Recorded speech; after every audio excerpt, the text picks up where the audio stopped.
We did a show years ago where we did live couture we brought from Paris. One and only time.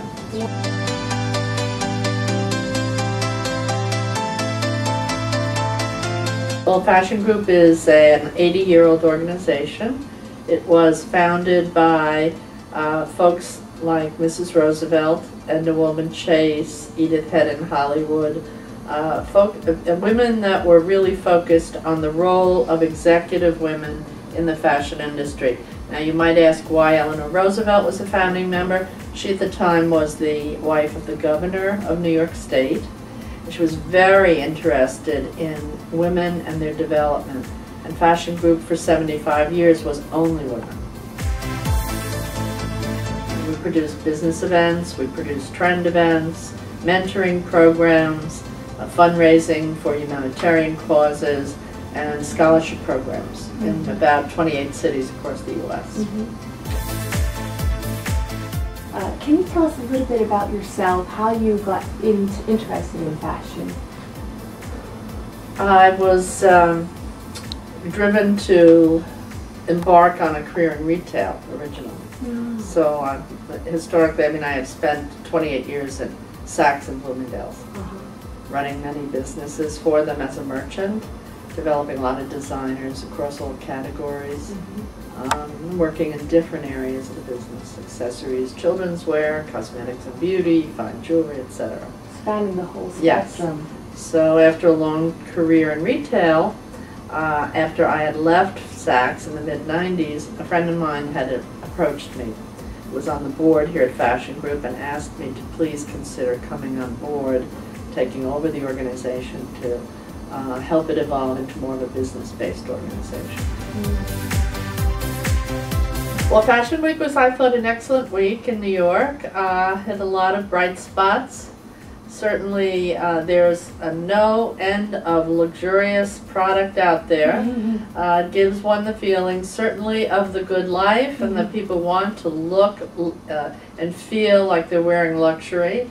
There are a great deal of knitwear, a great deal of interesting fur trims, great deal of wonderful sequins and paillettes and gold and silver, and some very interesting manipulation of fabric as well.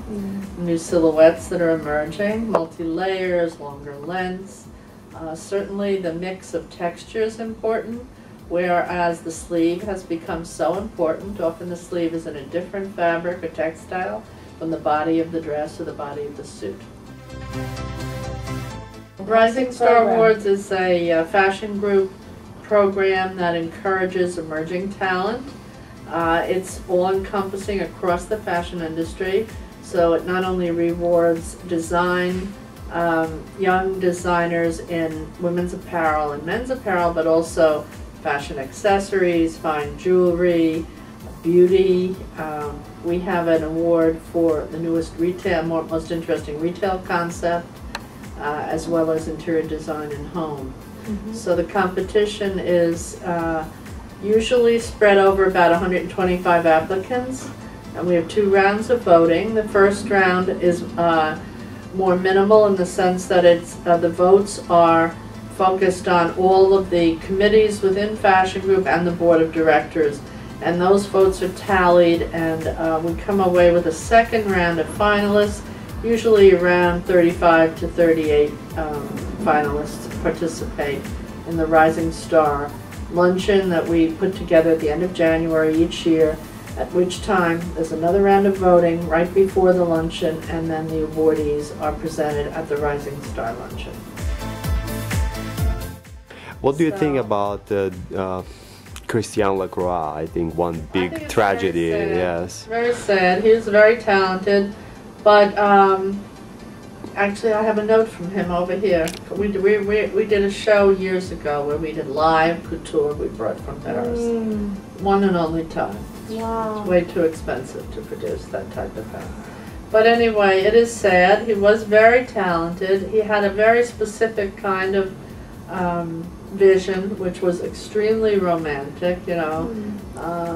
He's across, he comes from a specific area of France, and He has a lot of, I think, Spanish influence in his design also. Yeah. And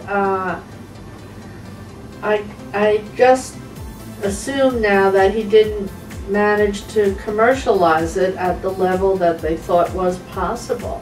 Perhaps it was just a little too much fantasy for people in terms of its translation. You know, you have to, if America to this day is still the biggest market by far, maybe one day China will be, but if the American public is going to consume the product, Americans dress differently from Europeans, and it has to have the mix of commercial and creative design that's understandable in enough volume, you see. So that's the great success of Chanel.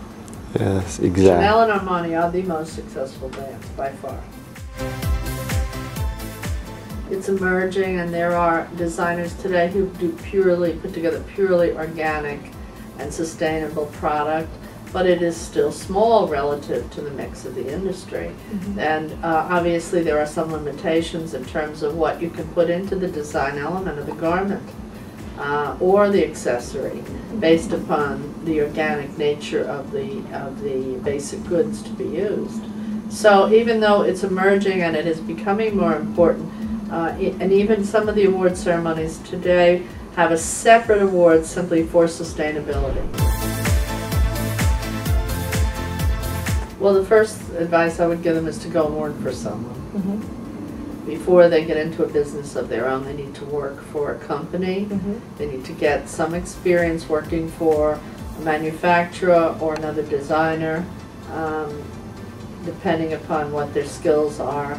And once they have an experience level, 3 or 4 years, at that point maybe they can consider going out on their own. They need to have a business partner. They need to have someone who counterbalances their creative talents with business sense. Mm-hmm. Because it's practically impossible for anyone to manage a business alone without either a staff or a partner who is knowledgeable mm-hmm. in both business and marketing. I think Saint Laurent, certainly when he emerged, replacing Christian Dior, he had a wonderful period of design in the 70s and early 80s. I think Karl Lagerfeld taking over Chanel, certainly Chanel herself, Mademoiselle Chanel was brilliant, but the interpretation of the brand going forward of the label is surely brilliant. Lagerfeld continues to be the preeminent designer in terms of the evolution of Chanel. I liked Claude Montana when he was designing. He was no longer in business. I thought he was excellent.